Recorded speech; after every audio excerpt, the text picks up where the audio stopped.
તમને માણસો સારા માણસો નહીં મળે એવું નહીં બને.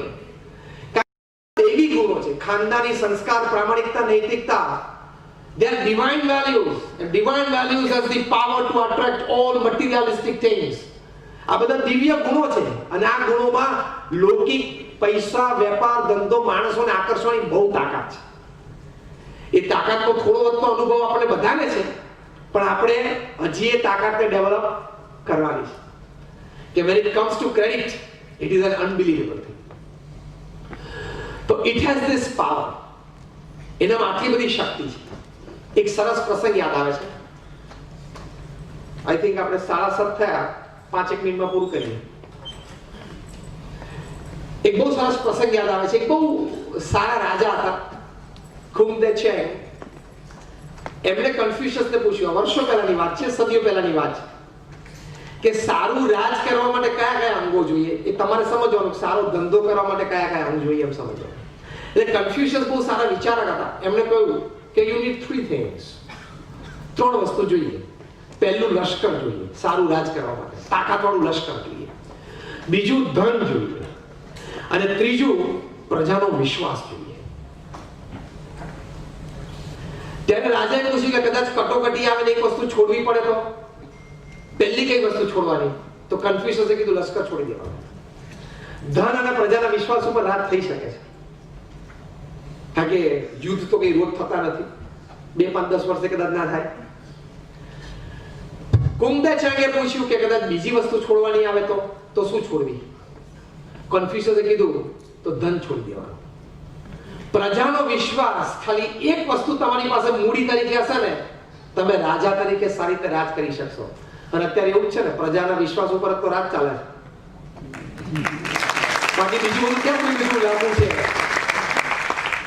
બીજા બધામાં તો વિરોધ ઘણો બધો છે, ઘણા બધા પ્રશ્નો છે, પણ પ્રજાનો વિશ્વાસ એ વ્યક્તિ પ્રત્યે છે એટલે વ્યક્તિ તાકાતથી અત્યારે કામ કરે છે. દેખાય છે ને, એક પ્રજાના વિશ્વાસ ઉપર એ વ્યક્તિ કામ કરે છે. અને પ્રજાને વિશ્વાસ છે, પ્રજાને પણ એમનામાં વિશ્વાસ છે, એટલે આજે પ્રજા એમને સ્વીકારે છે અને હજી સ્વીકારશે આવતા વર્ષે.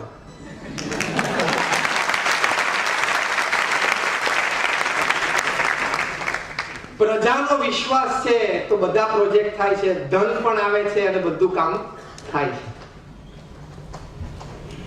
આજે છેલ્લા 4 વર્ષથી ભારતમાં રોજનો 12 થી 14 કિલોમીટરનો રોડ બંધાય છે પર ડે. એ કામ સામાન્ય નથી. આપણે ફ્લેટમાં નવો લીધા પછી ખાલી અંદર ફર્નિચર થોડું કરવું હોય તો 6 મહિના 2 જણા દોડા કરે ને, હવારથી ના જોયા વગરના.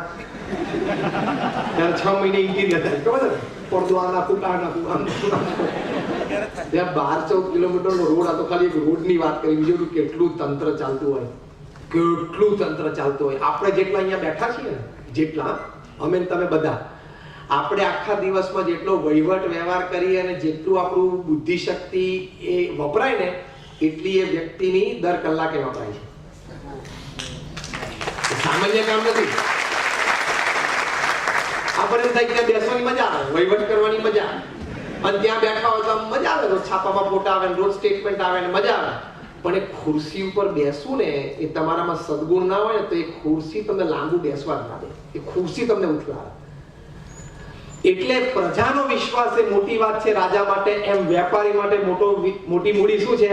કર્મચારીઓનો વિશ્વાસ. કર્મચારીને વિશ્વાસ હોય કે હું સાચું કામ કરીશ તો શેઠ મને ક્યારેય નહીં ત્યાગે. અને શેઠને વિશ્વાસ હોય કે આ કર્મચારી છે, સાચું કામ કરે છે, તો આ મારો કુટુંબીજન છે. એ વિશ્વાસથી ધંધો ચાલે, ધંધો જુદો થઈ જાય, એની કક્ષા જુદી થઈ જાય. બિલ ગેટ્સ 8 ધોરણ ભણેલા છે, માઇક્રોસોફ્ટ કંપનીના અત્યારે તો ચેરમેન એમેરિટસ છે. Is not a executive chairman, પણ એમને આ વર્લ્ડ રિચેસ્ટ મેન બન્યા, દુનિયાના સૌથી ધનાઢ્ય વ્યક્તિ બન્યા, self made billionaire upon this અર્થ. એમણે એમનું પુસ્તક લખ્યું છે,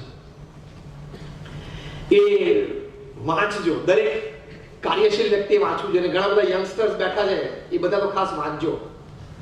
એ title of the book Bill Gates નું જીવન ચરિત્ર છે, business at the speed of light. તમારે વીજળીની ગતિએ ધંધો કરવો છે? વીજળીની ગતિ ખબર છે ને? 1,86,000 માઇલ પર સેકન્ડ. તમે સ્વિચ દાબો અને વીજળી આ સ્પીડે જાય. એટલે 3 લાખ કિલોમીટર પર સેકન્ડ. હા, જાગ્રત અવસ્થામાં બોલું છું. 3 લાખ કિલોમીટર પર સેકન્ડ ટ્રાવેલ કરે ઇલેક્ટ્રિસિટી. એ સ્પીડે તમારે ધંધો કરવો છે એવું બિલ ગેટ્સ લખે છે કે મેં સ્પીડે કર્યો. કારણ કર્યો ને 1975 માં $500 થી ધંધો ચાલુ કર્યો. આજે $100 બિલિયન ની કંપની છે. તો business at the speed of light. એમાં લખે છે કે મારા જીવનમાં 3 સિદ્ધાંતો. પહેલું લખે છે ઇન્ટેન્સ હાર્ડ વર્ક, એટલે જબરદસ્ત પુરુષાર્થ. એ તો આપણે બધા પણ કરીએ છીએ. સેકન્ડ લખે છે ડિટર્મિનેશન, નક્કી કરેલી વાત કે કરવું જ છે, થવું જ જોઈએ, કરવાનું જ છે. પણ ત્રીજી વાત આ લખે છે, એને લખ્યું કે the levels of trust between me and my employees, acceptance of the ideas of others, અન્યના વિચારોનો સ્વીકાર, કારણ કે વિશ્વાસ કે આ કંપનીનો કર્મચારી છે, સારો જ વિચાર આપે છે. અમારે અને અમારા કર્મચારીઓ વચ્ચેનો જે વિશ્વાસનો સંબંધ હતો ને, એ ત્રીજો મોટો ટેકો કે આ કંપની આ કક્ષાએ પહોંચી. વિશ્વાસમાં તાકાત છે. Ideas of trust. તમારા બિઝનેસ પ્લેસ ઉપર, વર્ક પ્લેસ પર બહારની આવેલી કોઈ વ્યક્તિને છે ને તમારા વિશ્વાસના લેવલ છે ને વાતાવરણમાં જેમ ગુલાબની સુગંધ આવે ને એવી રીતે પરખાઈ જશે.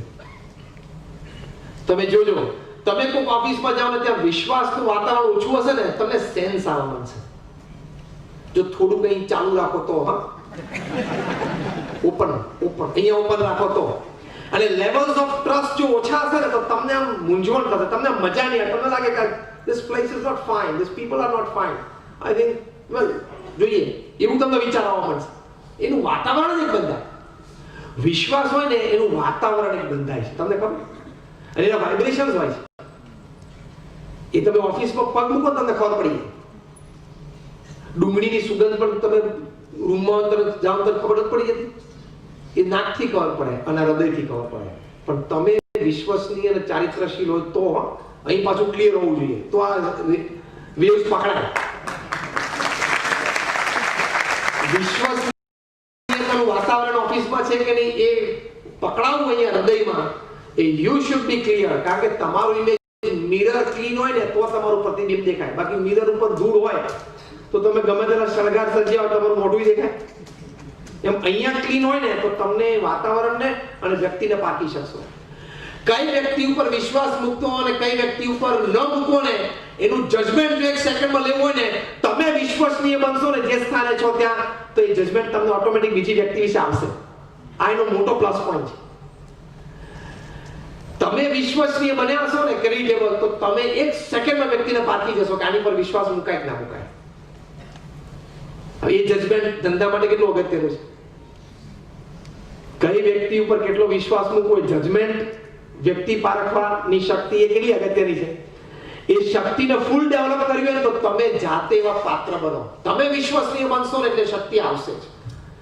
પ્રમુખ સ્વામી મહારાજ એક વખત બોલેલા કે હું રૂમમાં બેઠો અને કોઈ વ્યક્તિ પગ મૂકે ને મને ખબર પડી એક શેની માટે આવે છે. એમની કોઈ દિવ્ય ઐશ્વર્ય શક્તિ નહીં, પણ એમનું હૃદય એટલું ચોખ્ખું હતું ને એટલે એક સેકન્ડમાં એક વ્યક્તિને જજ કરી શકતા હતા. તો જો કહેવાની વાત એ છે કે વિશ્વસનીયતામાં આટલી બધી તાકાત રહેલી છે. એક છેલ્લી વાત કરી દઉં. કૂતરું હોય ને, કૂતરું, એને તમે રેગ્યુલરલી અડધો રોટલો રોજ નાખો ને એટલે તમને જ્યારે જોવે ત્યારે આમ નહીં, આમ પેલા હસતા હસતા કે આખી દુનિયામાં કૂતરા પૂંછડી આડી પટપટાવે, ખાલી મુંબઈમાં જ ઊભી પટપટાવે, એવું કેમ? જગ્યા હોવી જોઈએ ને.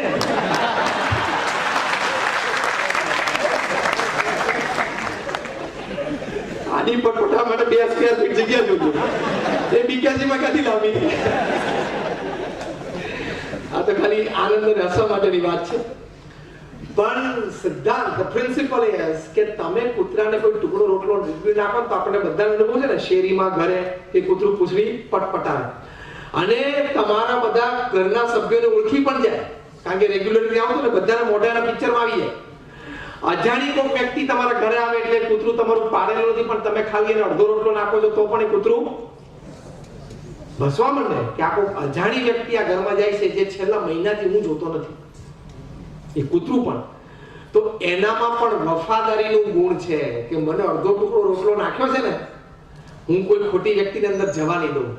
તો એ ગુણ પ્રાણીમાં હોય તો માણસમાં પણ આપણને ખપે કે નહીં? માણસમાં ગુણ હોવો જોઈએ ને કે આ કંપનીમાંથી મને નોકરી કરીને 10 વર્ષ મેનેજર બનાવ્યો, મારી પણ ખાનદાની કે એકે પડીકું આગુ પાછું એ આપણામાં ખાનદાની હોવી જોઈએ ને, કે અહીંયા આ ઠેકાણે કોઈ ખોટું ન હોવું. અને મિત્રતાના લોભમાં આવીને તમારો સાથી કર્મચારી કે મિત્ર કંઈક ખોટું કરતો હોય તમે શેઠને ન જણાવો ને તો તમે પણ ઇક્વલી ભાગીદાર છો જ. અમે થોડીક અંદરની વધારે વાત કરી દીધી. તમે તમારા વર્ક પ્લેસ ઉપર હોય ને એટલે દૂધની ખાનદાની કહેવાય કે જે માતાનું ધાવણ આપણે ધાવ્યા હોય એ ધાવણને તો વફાદારી રાખવી પડે ને. એમ જે કંપનીમાં આપણે કર્મચારી તરીકે જોડાયા અથવા તો જેની સાથે ધંધો કર્યો એની સાથે 2 રૂપિયા કમાણા, એ પણ કમાણા, આપણે પણ કમાણા, તો ત્યાં આપણી ખાનદાની હોવી જોઈએ કે કંઈક ખોટું થતું હોય તો આપણી જવાબદારીથી કેવું કે સાહેબ શેઠ આવી વાત મને જાણમાં આવી છે અથવા આવી વાત મેં સાંભળી છે, તમે મહેરબાની કરીને મને કઈ વચ્ચે ન લાવતા, પણ તમે તમારી રીતે તપાસ કરી લો ક્યાંક ખોટું થાય છે. એટલું તો તમારે બોલાય ક્યાં બોલાય? પણ તમે કોકના હું કહીશ તો પાછું કંઈક નવું થશે ને પાછું હું ક્યાંક અંદર ભરાઈ જઈશ ને ક્યાંક પેલું મારું નામ આપી દેશે ને પાછું કંઈક ખોટું નહીં. એ ખોટો વિચાર છે, એ હિંમત ના કહેવાય. હિંમતથી જ જીવવું જોઈએ. ખોટું થતું હોય ત્યાં you must let the people know. જે વ્યક્તિ યોગ્ય છે તમારે કહેવું જ જોઈએ. એ તમારી વફાદારી છે. એ વફાદારી આ વિશ્વસનીયતા છે. એ વફાદારી આવવી જ જોઈએ અને એ આપણી ક્રેડિટ છે. તે બહુ જ મોટી વાત છે. તમે બધા જ હીરાના વેપારી છો, બરાબર? Yes or no? ડાયમંડનું બેઝિક સ્ટ્રક્ચર શું છે? આપણે બધા ઘણા બધા બેઠામાં ફિઝિક્સ, કેમિસ્ટ્રી, બાયોલોજી ભણેલા છે.